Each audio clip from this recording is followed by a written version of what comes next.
here's the coaches poll. Alabama received 63 of 65 votes, first place votes.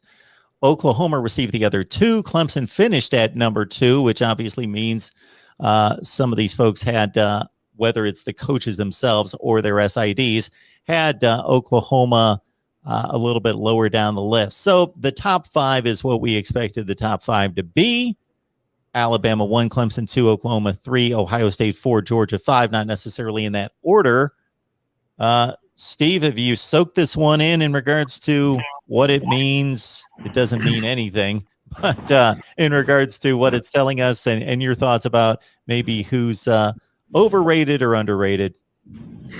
Yeah, I guess I haven't studied a whole lot on some of these other teams about exactly, where you would put them. I think Alabama is probably, right as number 1. They seem to have the most momentum coming off last season, although they do have holes to fill at some very key positions.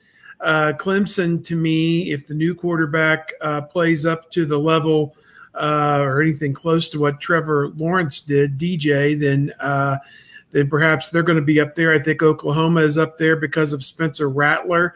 But I still am of a mind that Ohio State won 50, and in terms of program-wise, Ohio State should be ahead of Oklahoma, in that regard. I think Spencer Rattler's the tiebreaker there for why they're higher.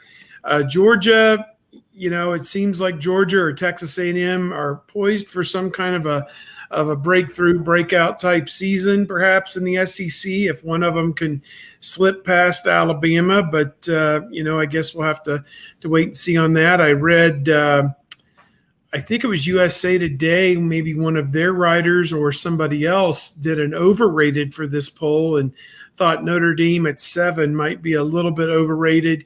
USC in the 15 range might be a little bit overrated as well.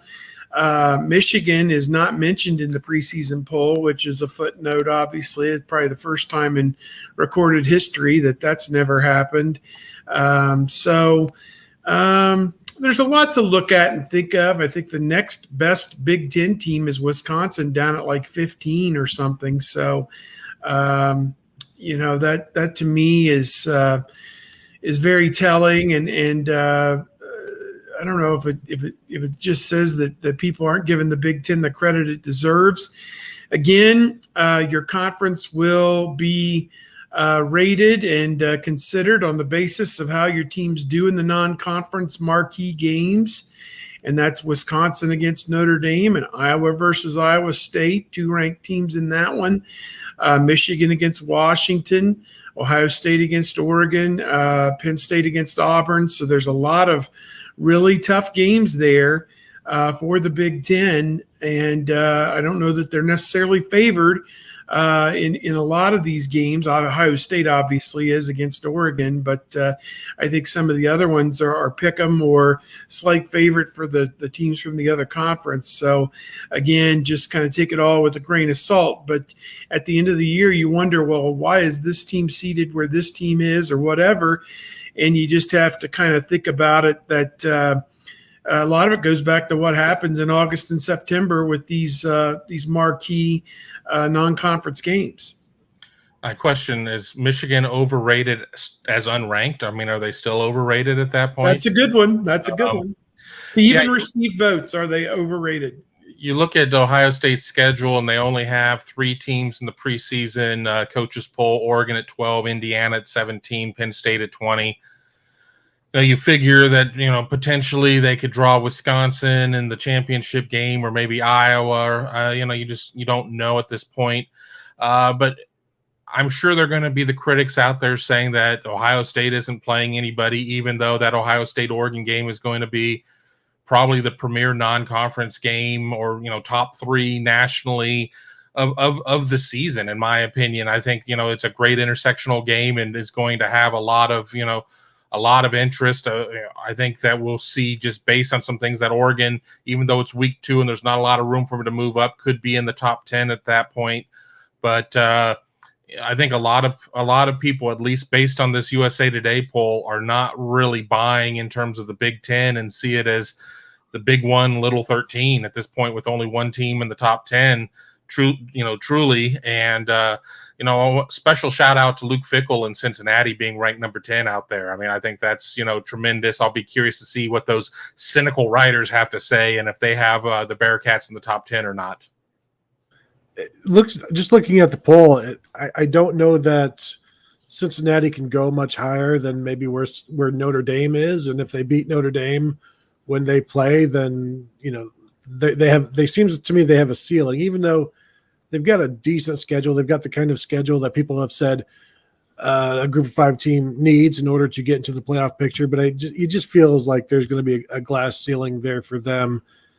LSU, of course, now with their quarterback being injured, they're going to fall down. I wasn't a believer in them anyway because Joe Burrow is no longer there, and their head coach is, and that's a problem. USC, this is just this is Groundhog Day for them. I think Wisconsin will probably move up. I was a little bit surprised that Indiana was ahead of Penn State. Not that they shouldn't be, but just because, people have maybe just, it's Penn State's always better than Indiana. And so you put them there. But, Michigan, I think at 31 in terms of the also receiving votes is 30 SIDs or coaches believe they should have been ranked in the top 25, which 14 of those are Big Ten coaches, or maybe 13, because there's no way Jim Harbaugh could have put his own team in the top 25 because he sees them every day. I think Ole Miss may be underrated. I've got them.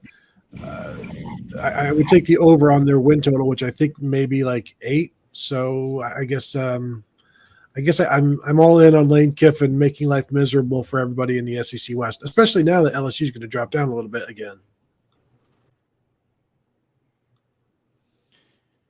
Yeah, Hummus Hero, I don't necessarily know if Urban Meyer took a 50-50 approach. He didn't, to the Chris Leak, Tim Tebow situation in 2006. There were set packages for Tim Tebow to run along the goal line and on short yardage situations where he wasn't expected to read defenses and make throws to shred a defense or anything like that. They were set passes and typically gimmick type plays, or just him running the football out of the Wildcat. It wasn't like a Roger Staubach, Craig Morton, we're going to shuttle you in play after play after play, or Stanley Jackson and Joe Germain in 97 and 90, 96, 7, and 96 and 7 for Ohio State. So a bit different there.